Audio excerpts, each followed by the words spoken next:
Taking my dog out at 1 a.m. was a mistake. We didn't come back alone.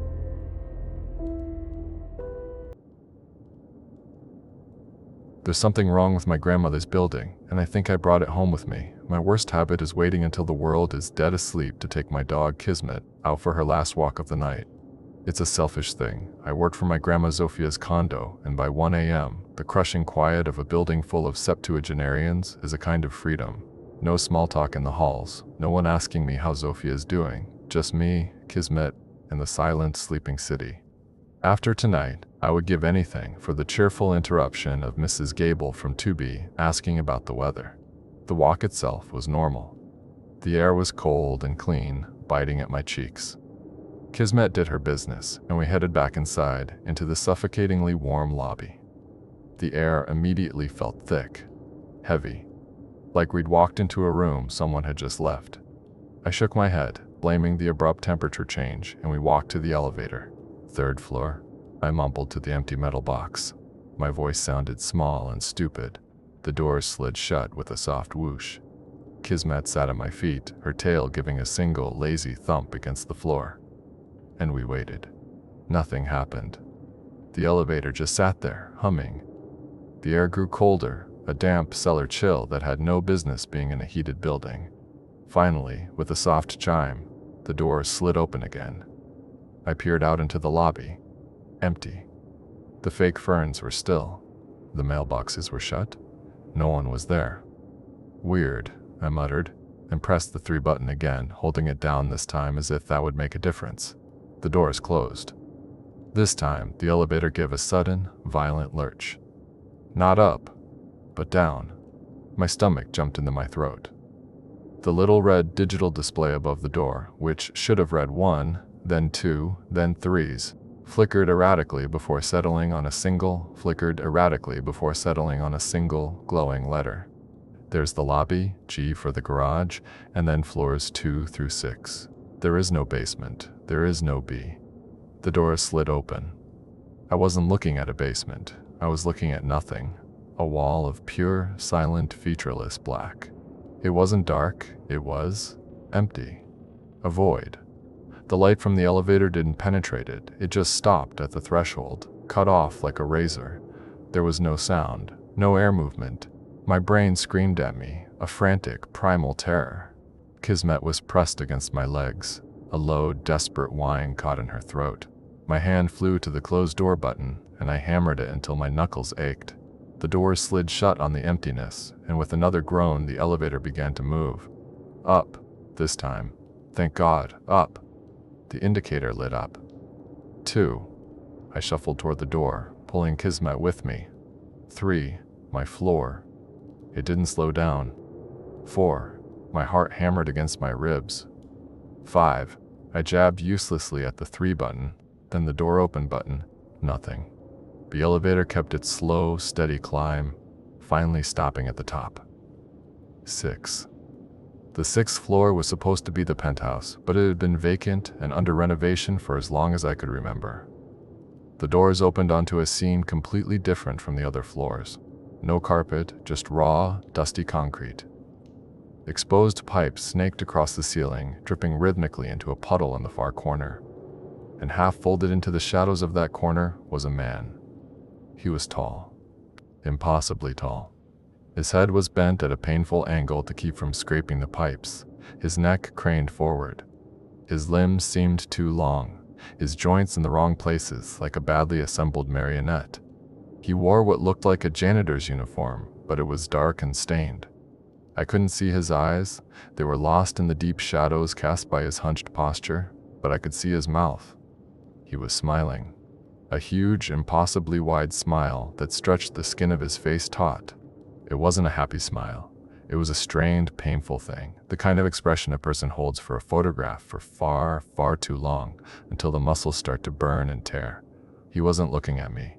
He was staring intently at the spot on the floor just in front of my feet, his whole body coiled with a terrible, patient excitement, like he was waiting for me to step out. Kismet let out a sound I'd never heard from her before.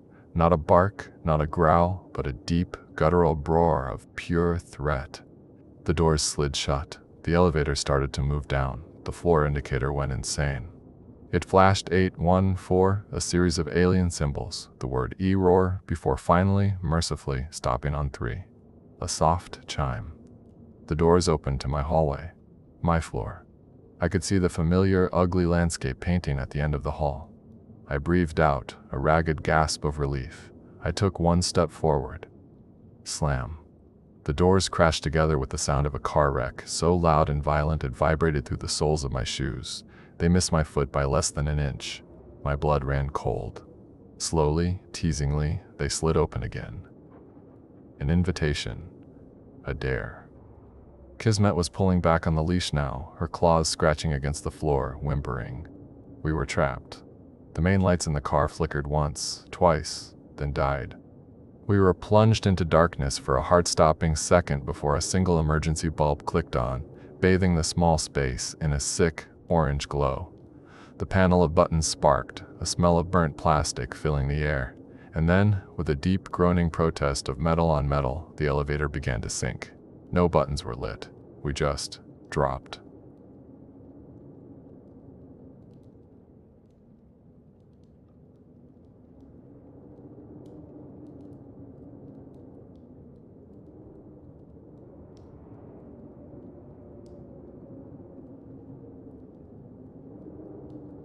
The only sounds were the scraping of the cables, Kismet's terrified whimpers, and the frantic pounding of my own heart. It felt like an eternity before it finally shuddered to a stop. Another chime, so gentle and polite it was obscene. The doors slid open. The sign on the wall said, 3. It looked like my hallway. Same peeling wallpaper, same water stain on the ceiling. It felt wrong. Everything in my body screamed at me that it was a trap, but it was the only way out. I unclipped the handle of Kismet's leash and tossed it out into the hall. It landed on the carpet with a soft clink. The doors stayed open. "Okay," I whispered, my voice trembling. "Okay, let's go." We bolted. I've never moved so fast in my life, yanking a terrified Kismet behind me. I turned left toward Zofia's apartment, 3014, and nearly fell over. The floor was wrong. It was tilted, sloping down to the right. And the carpet? It wasn't spongy. It squelched. Every footstep was punctuated by a wet, sucking sound, like walking through a marsh. The air was thick and humid, smelling of mildew and stagnant water. The hallway stretched on forever. The door to 314 seemed miles away, a tiny rectangle in the distorted distance. I risked a glance over my shoulder. The elevator was gone. The hallway behind me was empty. But from under the stairwell door at the far end of the hall, a shadow was pouring out. It wasn't the normal shadow. It was a long, warped stain of pure blackness, impossibly long, stretching itself along the floorboards, flowing toward us. I fumbled with my keys, my hands shaking so badly I couldn't fit the right one into the lock. Did the lock shrink? Is this my door? Finally, it slid in. I twisted, threw the door open, and shoved Kismet inside, diving in after her and slamming it shut. I fumbled with the deadbolt, my fingers slipping on the knob before it finally clicked into place. Silence. I leaned against the door, my whole body shaking, listening to my own ragged breaths. The apartment was normal. The air was dry. Kismet was already lapping frantically at her water bowl. I squeezed my eyes shut. A power surge. A waking nightmare brought on by stress and exhaustion. It had to be.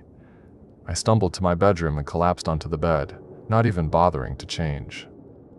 Sleep. I just needed to sleep, and this would all go away. I was just starting to drift off, my mind blessedly blank, when I felt it. A subtle depression in the mattress, right next to my head. The soft, wet puff of breath against my cheek. It smelled like damp earth and old, rusted metal.